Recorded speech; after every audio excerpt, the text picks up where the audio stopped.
Capítulo 25. Depois de uma semana de juras de amor e planos de felicidade, o Sr. Collins foi separado da sua doce Charlotte pela chegada do sábado. A dor da separação, porém, pôde ser aliviada, de sua parte, pelos preparativos para a recepção da noiva. Ele esperava que logo depois de seu retorno para Hertfordshire fosse marcado o dia que o transformaria no homem mais feliz do mundo. Ele se despediu dos parentes de Longbourn com tanta solenidade quanto antes, desejou de novo às queridas primas saúde e felicidade e prometeu enviar ao pai uma nova carta de agradecimento. Na segunda-feira seguinte, a Sra. Bennet teve o prazer de receber o irmão e a esposa dele, vindos como de costume para passar o Natal em Longbourn. Era o Sr. Gardner, um homem sensato e de maneiras nobres, muito superior à irmã, tanto de natureza como de educação. As damas de Netherfield teriam dificuldade para acreditar que um homem que vivia do comércio e à vista de seus próprios armazéns pudesse ser tão fino e bem educado. A Sra. Gardner, que tinha muitos anos a menos que a Sra. Bennet, e a Sra. Phillips, era uma mulher simpática, inteligente e elegante, e adorada por todas as sobrinhas de Longbourn. Especialmente entre as duas irmãs mais velhas, e ela havia um carinho especial. Jane e Elizabeth com frequência passavam um tempo com ela em Londres. A primeira coisa que a Sra. Gardner fez ao chegar foi distribuir os presentes e descrever as novas modas. Depois disso, passou a desempenhar um papel menos ativo. Foi a sua vez de escutar. A Sra. Bennet tinha muitas mágoas que desabafar e muito que se queixar. Todas elas haviam sido muito maltratadas desde a última vez que vira a irmã. Duas de suas filhas haviam estado a ponto de casar e, por fim, nada. Não culpo a Jane, prosseguiu ela, pois Jane teria agarrado o Sr. Bingley se pudesse. Mas a Lizzie, minha irmã, é duro pensar que ela poderia ser a esposa do Sr. Collins a esta altura, se não fosse pela sua própria maldade. Ele a pediu em casamento nesta mesma sala, e ela o rejeitou. A consequência disso é que Lady Lucas casará uma filha antes de mim, e que a propriedade de Longbourn está mais comprometida do que nunca. Os Lucas são gente muito esperta, minha irmã. Tomam tudo o que podem. Lamento ter de dizer isso, mas é verdade. Sinto-me muito nervosa e muito mal de ser assim contrariada em minha própria família e de ter vizinhos que só pensam em si mesmos. Mas a sua chegada bem nesta hora é o maior dos consolos para mim. Eu estou muito feliz em ouvir o que você nos contou sobre as mangas compridas. A Sra. Gardner, a quem a parte principal das histórias já havia sido contada antes, na correspondência de Jane e Elizabeth com ela, deu à irmã uma breve resposta e, com pena das sobrinhas, mudou de assunto. Mais tarde, a sós com Elizabeth, falou mais sobre a questão. Acho provável que ele fosse um bom par para Jane, disse ela. Lamento que não tenha dado certo. Mas isso é tão comum. Um rapaz como você descreve o Sr. Bingley fica facilmente apaixonado por uma moça bonita durante algumas semanas e quando o acaso os separa, a esquece com a mesma facilidade. Esse tipo de inconstância é muito frequente. Um excelente consolo, lá à sua maneira, disse Elizabeth. Mas não funciona conosco. Não sofremos por acaso. Não acontece sempre de a interferência de amigos convencer um rapaz independente quanto à fortuna a não mais pensar numa moça por quem ele estava violentamente apaixonado alguns dias antes. Mas a expressão violentamente apaixonado é tão banal, tão duvidosa, tão indefinida, que não me sugere muita coisa. Aplica-se tanto a sentimentos que surgem de um conhecimento de meia hora, quanto a uma afeição real e intensa.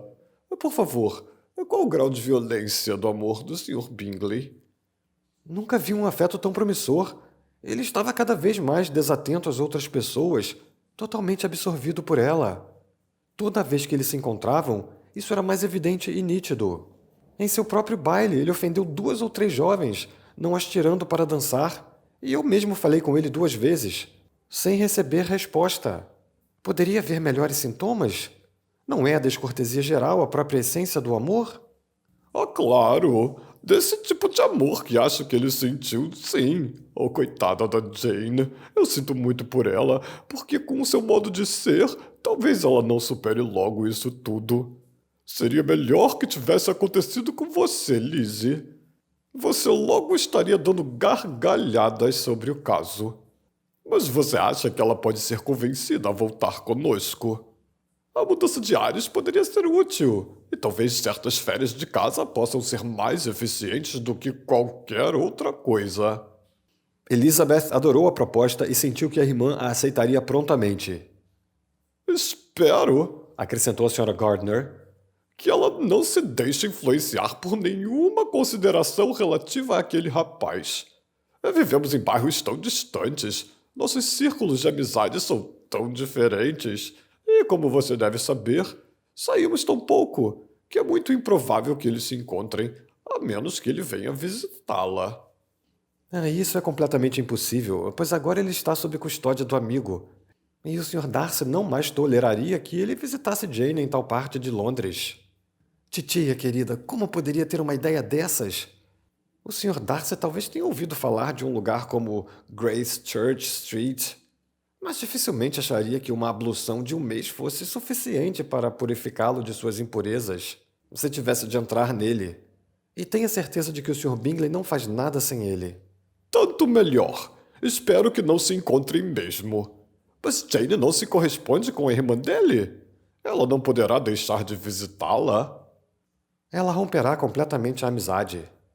Mas, apesar da confiança exibida por Elizabeth acerca desse ponto, bem como acerca da ideia ainda mais interessante de que Bingley seria impedido de ver Jane, ela sentiu uma angústia em relação àquele assunto que a convenceu, ao refletir a respeito, que não o considerava totalmente sem esperança. Era possível, e às vezes o julgava até provável, que seu amor pudesse ser reavivado, e a influência dos amigos vitoriosamente combatida pela influência mais natural dos atrativos de Jane. A senhorita Bennet aceitou com prazer o convite da tia. E no momento os Bingley só ocupavam seu pensamento por esperar que, se Caroline não vivesse na mesma casa que o irmão, poderia ocasionalmente passar uma manhã com ela, sem correr o risco de encontrá-lo. Os Gardner permaneceram uma semana em Longbourn. E ora com os Phillips, ora com os Lucas e os oficiais, não houve nenhum dia sem algum compromisso. A senhora Bennet cuidara com tanto carinho do entretenimento do irmão e de sua esposa que eles não se reuniram nenhuma vez para um jantar de família. Quando o compromisso era em casa, alguns dos oficiais sempre eram convidados, e o Sr. Wickham era com certeza um deles. E nessas ocasiões, a Sra. Gardner, desconfiada com os calorosos elogios feitos por Elizabeth, observava ambos com atenção.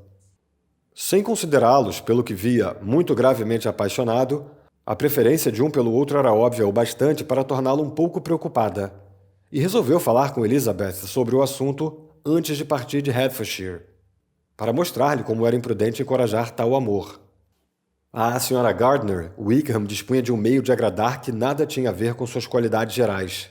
Cerca de 10 ou 12 anos atrás, antes de se casar, ela passara um tempo considerável naquela parte de Derbyshire, onde ele nascera.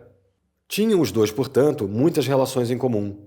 E embora Wickham pouco aparecesse por lá desde a morte do pai de Darcy, ainda podia dar informações mais recentes sobre os velhos amigos do que as que ela conseguiria obter. A Sra. Gardner havia visto Pemberley e conhecera muito bem o falecido Sr. Darcy, de fama, e era, portanto, um inesgotável tema de conversação. Ao comparar suas lembranças de Pemberley com a minuciosa descrição que Wickham podia dar, e ao prestar um tributo de louvor ao caráter do ex-dono, ela encantava tanto a si mesma quanto a ele. Ao ser informada do maltratamento a ele dispensado pelo atual Sr. Darcy, ela tentou lembrar-se de algo do que se dizia sobre a personalidade daquele cavalheiro, quando ainda muito jovem, que pudesse corroborar aquilo. E, por fim, teve a certeza de se lembrar de que o Sr. Fitzwilliam Darcy era tido como um menino muito orgulhoso e impertinente. Se você gostaria de fazer uma doação para colaborar com melhorias técnicas do canal, nossa chave Pix é prmatos, com um T só, @hotmail.com. Obrigado.